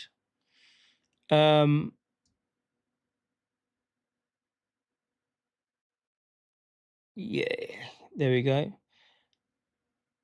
I forgot what I was saying now. Sorry, I'm just trying to do two things. Yeah, what it is, I can't understand why we're being gaslit. I think it's just because they're doing really poorly in the polls, and also it's a good way of him getting out. Restore Britain, right? So he's going to say this. I did 5 stuff that reform wouldn't entertain it. This is Rupert Lowe. So I've got to sit back and I've got to see what's best for the British people. The best thing for the British people is not to have Restore Britain go in every single vote, go in every single election, because we do actually, when I've looked at that analysis, we are splitting the vote because a lot of people still want to vote for reform. They should be voting for us, but they're not. So what I need to do is I need to try to see a different way. This is the switch now. So he didn't work with Restore. He's saying it didn't work. I don't want to split the vote. He's saying I'm going to have to get inside the established political parties, and I've got to work it from within. That is his opening to get into the Conservative Party. He'll easily get into the Conservative Party. He'll trigger a leadership election against Kemi Badenoch. Next thing you know, he's the Tory leader, and he'll be saying the same things, but a little bit softer, a little bit more conservative, but he'll say the same things as what he's saying now, and he'll hope to bring everyone back to the Tory party. And do you know what? I can't wait for that to be true. And I'll tell you why. Because there's a lot of fucking people out there who have told me point blank range they're never going to vote for the Tories again. So I want to see if they're true to the word. Oh, we can change our minds. Yeah, you can. You're right. You can, but when you say the shit that a lot of these people say, is absolute crazy. But that is it, I think, anyway, people. I think I've gone through it. I'm just trying to work out. If we have, that's that.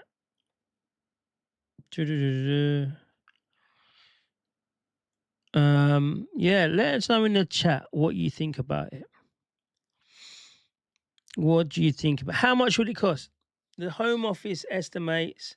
I'm just looking at my notes now, that things that I haven't done, whether or not it's relevant to do now. The average voluntary return cost by the Home Office. Let me just get this up.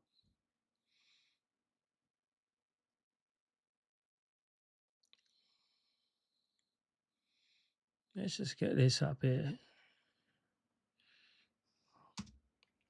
All right, so it's one of those ones. It's got to minus it a little bit there. The average cost of an immigration enforcement, 24 to 25. Right. Yeah, how they do it. So the cost categories is the caseworking and logistics, the detention itself, the escorting the people, the flight costs, and the voluntary return payments. Now, the average cost, that's wild. So voluntary spend is £58 million. Number of returns they got were 13,000, and it worked out to be $4,500 each, the cost of returns.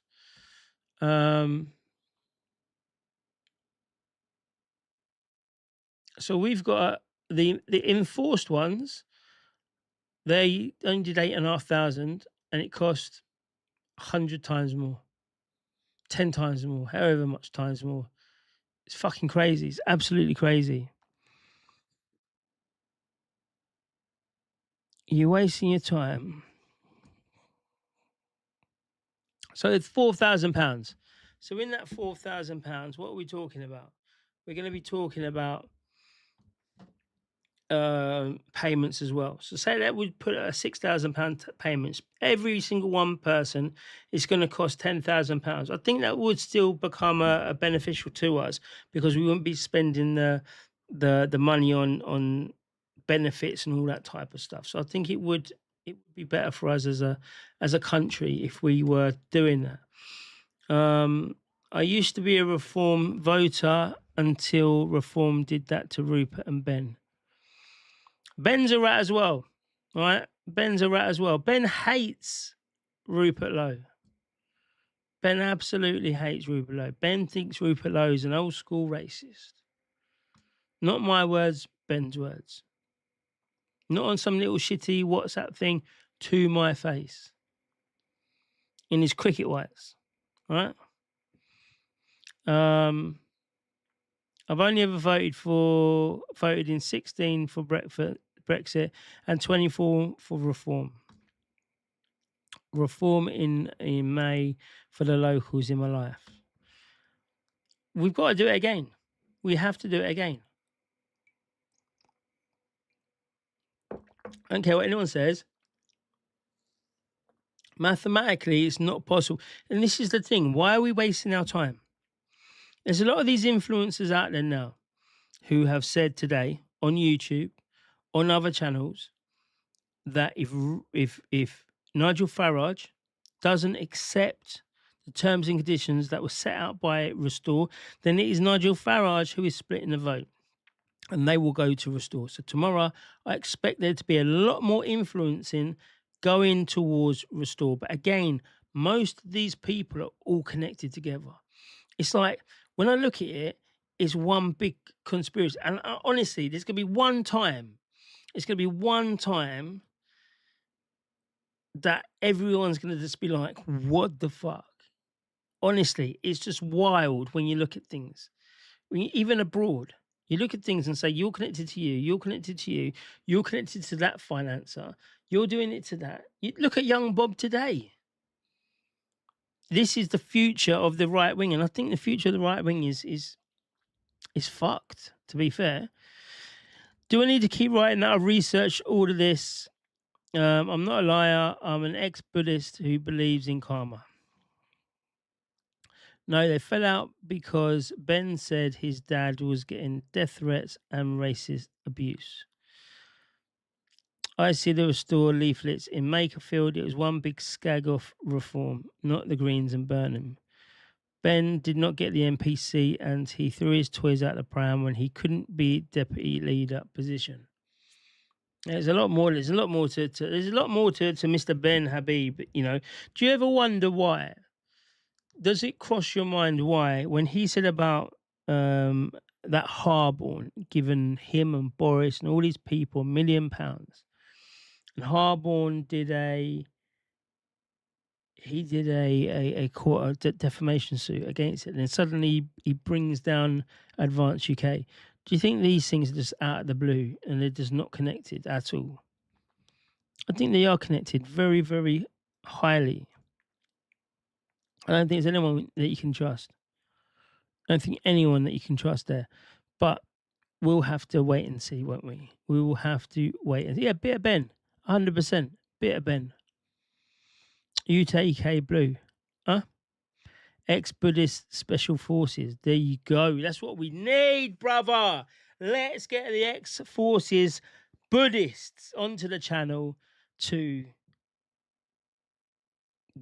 dispatch to get rid of them in a nice, calmed way. I think that's what we need. I think that's what you need. But anyway, that's my opinion on what happened with what I think about Restore and Reform. Obviously, there's a lot of people that's not going to like it. There's a lot of people who, even in the chat, don't like it. And it is what it is. To me, it's a psyops. To me, it was a... And let me just explain that, actually, before I go, because people seem to not understand what a psychological operation is. People, when I say psyops, they're all like, "Oh, it's this, is that." Are you talking about it's the Jews? It's whatever. No, no, no, not this occasion anyway. All right, but the psyops is a psychological operation. So, in order to do a psychological operation, you need to be able to control people's psychosis or psyche, their mind, involuntary, without them actually knowing. So the best thing to do is a psyops. We look at COVID, right? It's when they said, "Don't hug your granny." What was it? If you don't kill your granny. Very, very specific and very, very weird. And then you had people in the nudge unit like Holly and Phil, who'd be on GMTV just in them plastic bags and whatever, just reiterating it to you that if you hug your granny, you're going to kill her. Same thing about the vaccines, the passports, all of these things. It was a psychological operation. So when I say that this thing here is a psyops, Restore Britain is a psyops, it's because Restore Britain somehow has been able to get into people's psychosis involuntary. And the reason why is, look at today. Today, this thing come out, Rupert said this, and automatically, pow, people are like, whoa, you've got to unite. You've got to do this. Well, I'm not going to support you now, Reform, if you don't do that. So now you're pitting two people off of each other.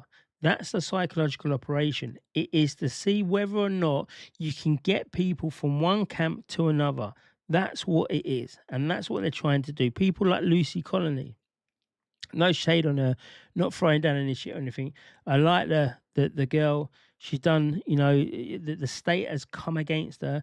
But even she was like, well, even though what all Reform has done for her, Reform, if you don't side with Rupert, I can't be a part of it.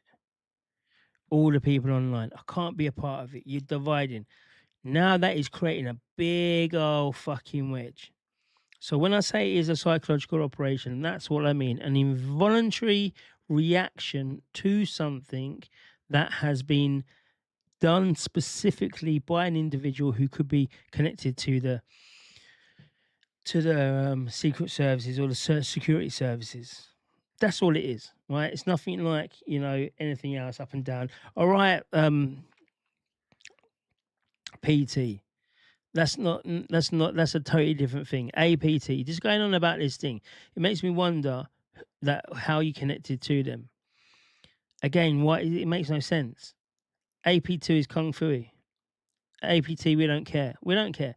What am I worrying about? What do you mean? Do you know what I worry about? And also what you should be worrying about as well. You should be worrying about your people. I worry about the British people. I worry about this country. I worry about what we're handing down to our sons, our daughters, our granddaughters, everything like that. That's what I worry about. So yeah, I should be fucking worried, man. I should be worried. 100% I should be worried.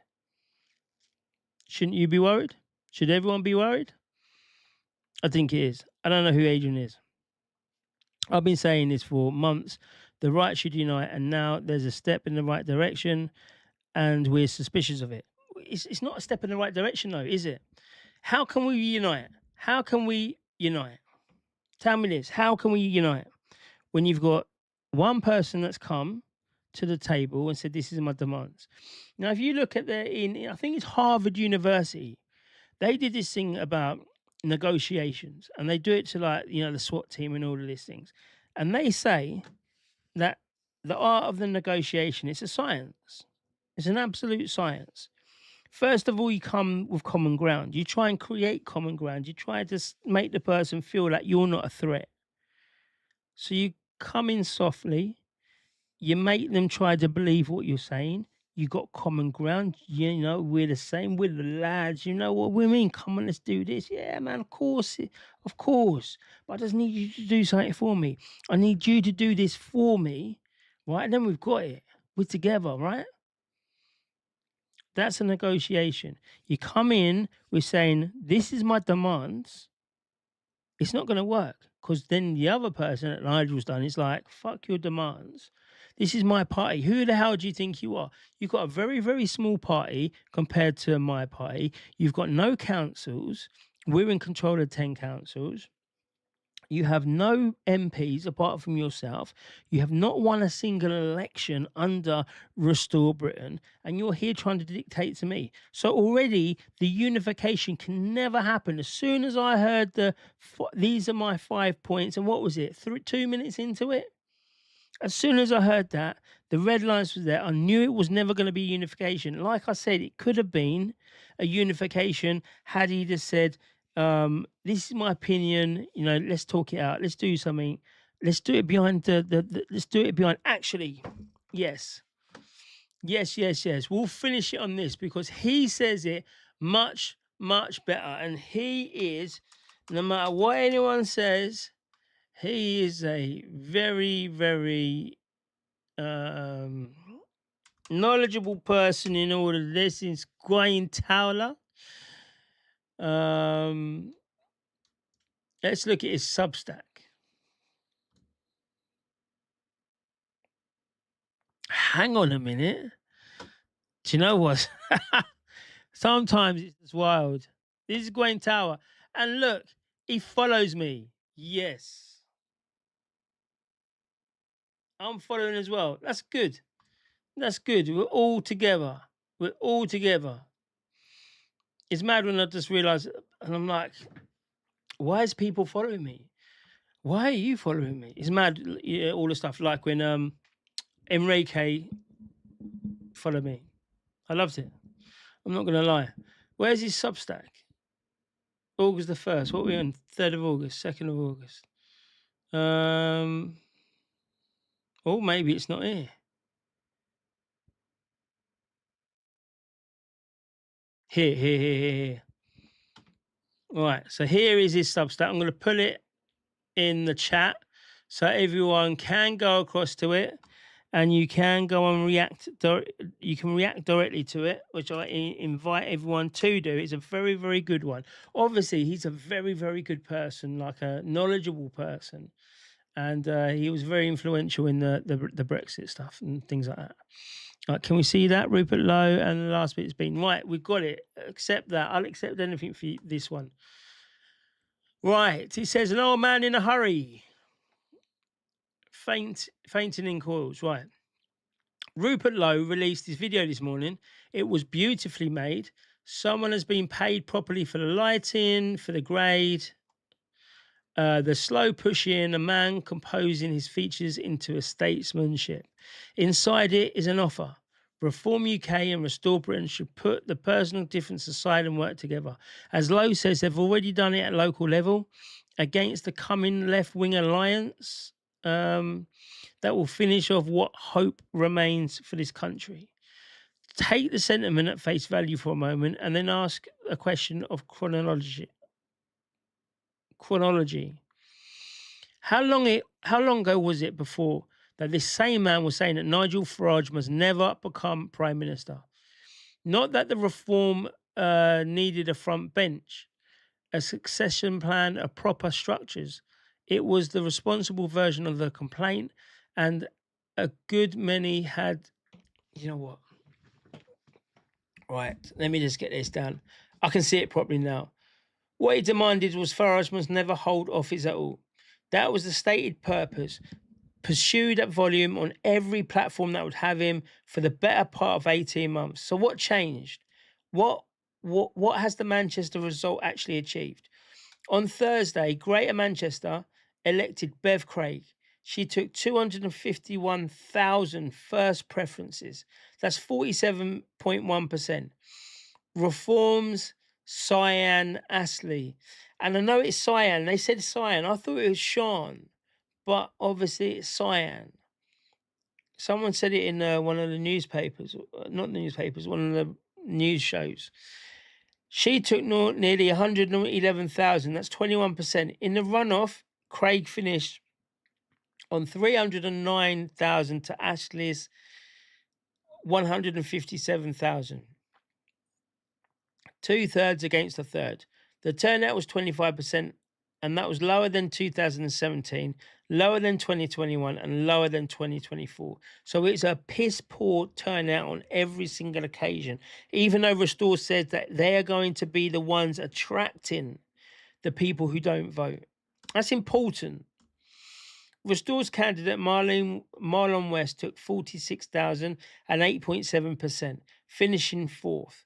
The Conservative and former UKIP guy Phil Eckersley took 41,000 and 7.7%, finishing fifth. Lowe's video says that Greater Manchester result showed what Restore Britain can deliver. But what did it deliver precisely? What did it deliver, people? It came fourth.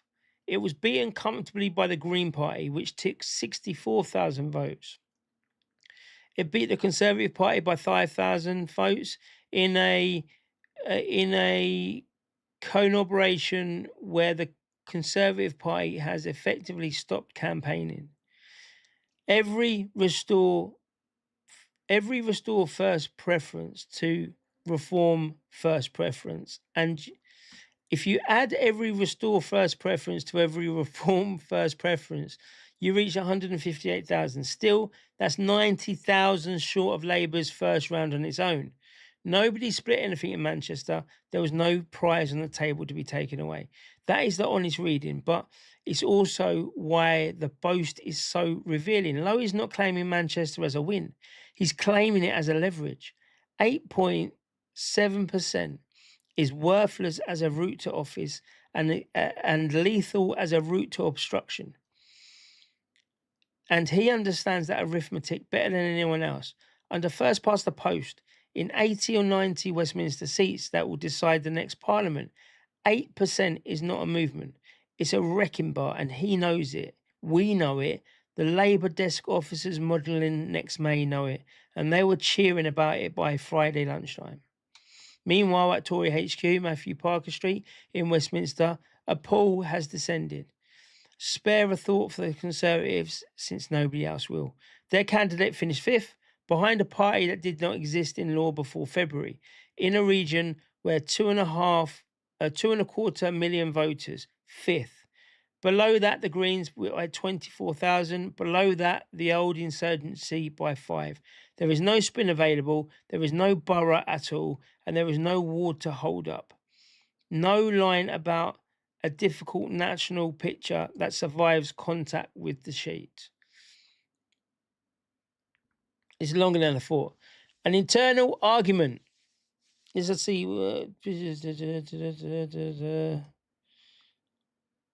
Oh, do you know what? No, I can't do it. I've got to be logged in. PT, you're lucky. The internal argument in the CCHQ is no longer about strategy. It's about whether the machine can physically stand a general election. Every association treasurer is looking at that column on Friday morning and drew the same conclusion, that which the money and the bodies have gone, which is the money and the bodies have gone and are not coming back. Kemi Badenoch's difficulty is not that she is losing an argument on the right. It is that in Greater Manchester, her party has become a rounding error, and the people who fund it now have either two addresses to send a cheque to. Watch the autumn. Watch who does not renew. Now Rupert's offer in itself, which is where the performance shows it seems. It was not an open hand, it came with conditions.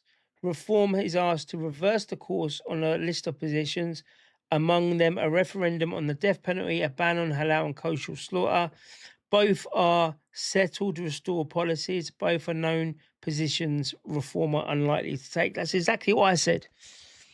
That's exactly what I said there. That is not an olive branch. That is a demand engineered to be refused, offered in public so the refusal can be filmed. It's the oldest move in the book, and it's not well disguised. Lowe is not asking Farage to unite the right. He's asking Farage to become Rupert Lowe. And then he intends to spend the autumn touring the studios explaining that he, Rupert, the bigger man, tried and is self-serving nonsense. You know what? I only read the first bit of this. And this is what I've been saying. That's exactly what's going. That's what's going to happen. I tried. I did this. They didn't accept it. They didn't want to do it. Blah blah blah blah blah. And because the psyops is in there, people are like, "Oh, hang on a minute. No. Why didn't you do it? Why didn't you help? You could have done." Rupert come in there. He handed out the olive leaf. The olive branch. You see these words, these connectable words. Olive branch. Who says that? Literally, who says that? Who says, when was the last time you said, I'm going to hold an olive branch out to that person, I think, to one of the people you don't speak to? You don't do it. Consider what a serious approach would have looked like. Lowe has Farage's mobile number. He's had it for years. He knows where the office is. He knows every officer in the party by name. Damn it, he has my number.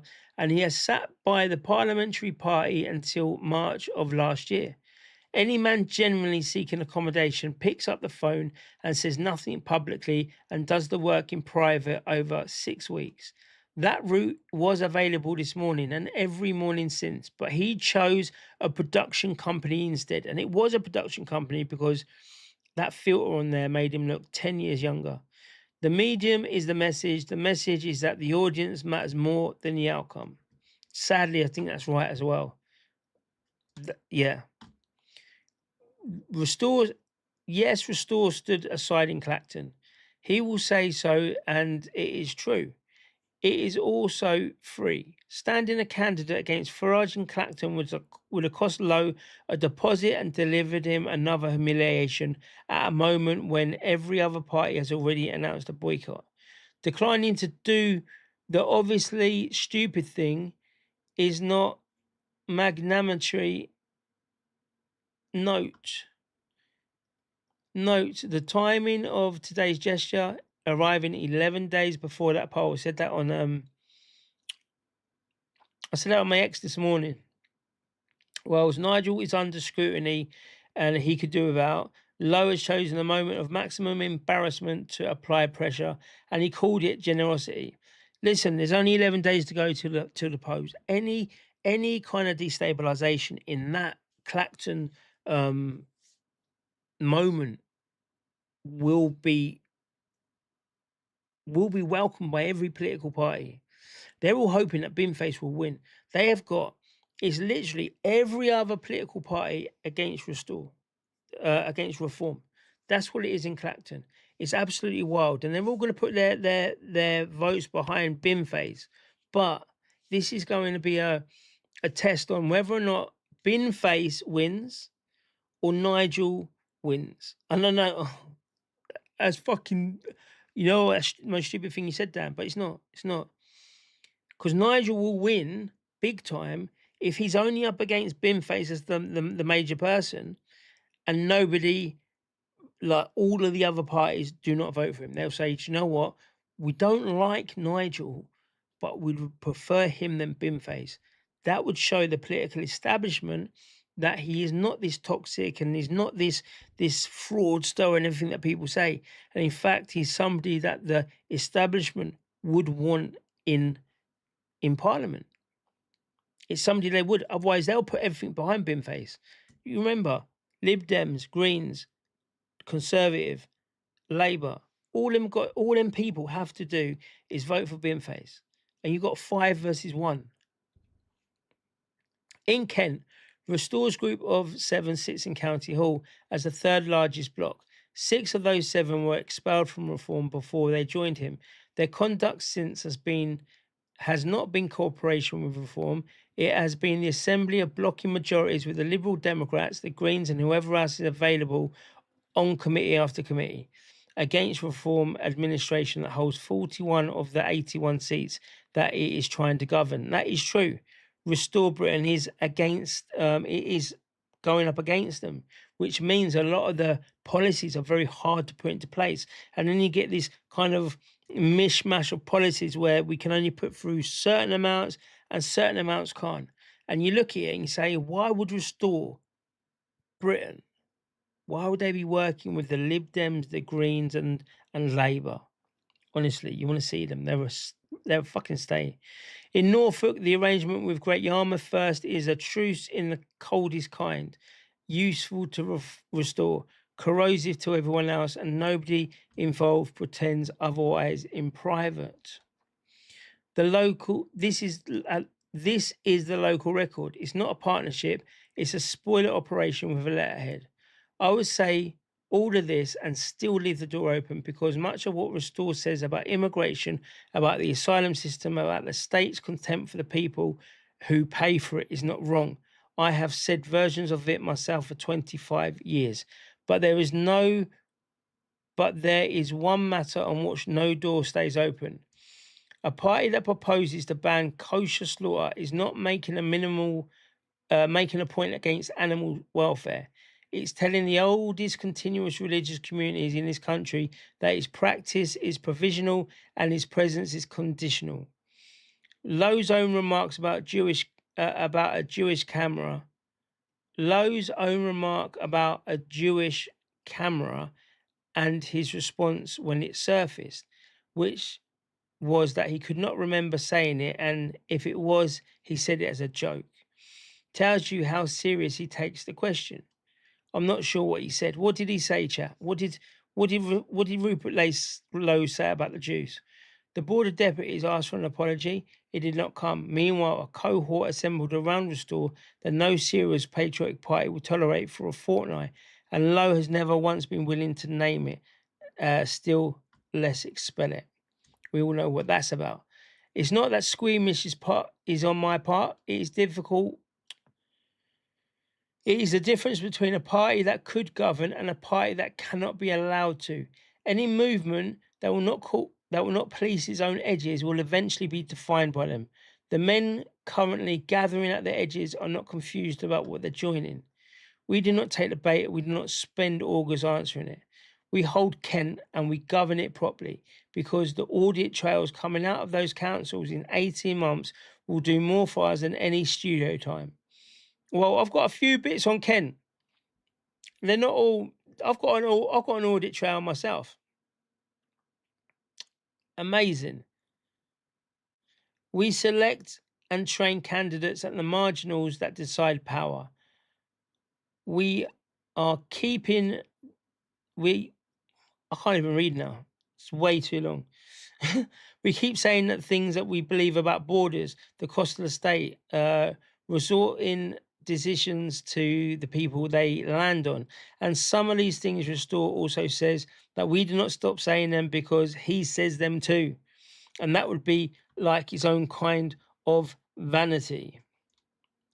But we must be clear about what's happened this morning. A man of 68, a man elected twice on the coattails of Nigel Farage, who has spent 18 months declaring that his purpose was the destruction of Nigel Farage, has looked at 8.7% in a nationally ignored by-election and concluded that his moment is now or never.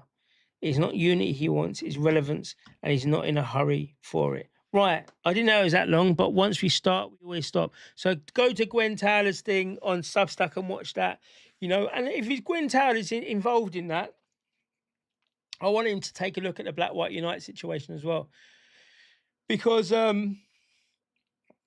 that's important too. It's important that people can mobilise as many people as you can. But he says it there. It's a poison chalice. It was never meant to unite the right. It was meant to.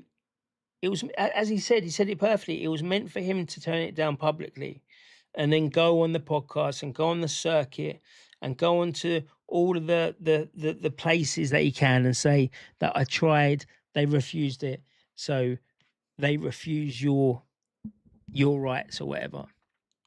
But that's all we've got today. That's all we've got on that. We'll have a look tomorrow about Zia Yusuf and what he's got to say in the morning. I'm just going to have a quick look at the chat. It seems to be...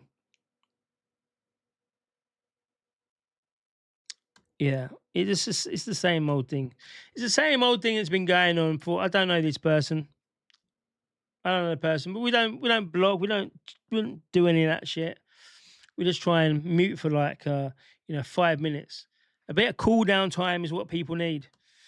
And yeah, where was that thing as well? Actually, there was a thing that I can't find, but it was all the chats into one. I can't find it. But anyway, people, thank you for spending your evening with me. It's been a pleasure. As always, remember, today's Sunday. We'll be doing it, I don't know, 10:30 is the time. 10:30 is the time. It's Sunday, Wednesday. I don't even know the timings. I'm trying to get myself on schedule. So 10:30, just do me a favor. Do me a favor. Go over to kick.com, register with Danny Unfiltered, click all the buttons, click all the notifications, and at 10:30, keep your eye out for the notifications, because sometimes I just come on, we do what we do, we have a good time, and we speak the truth. And I think it's important that me, especially my voice, that I'm not the person who is just bullshitting you.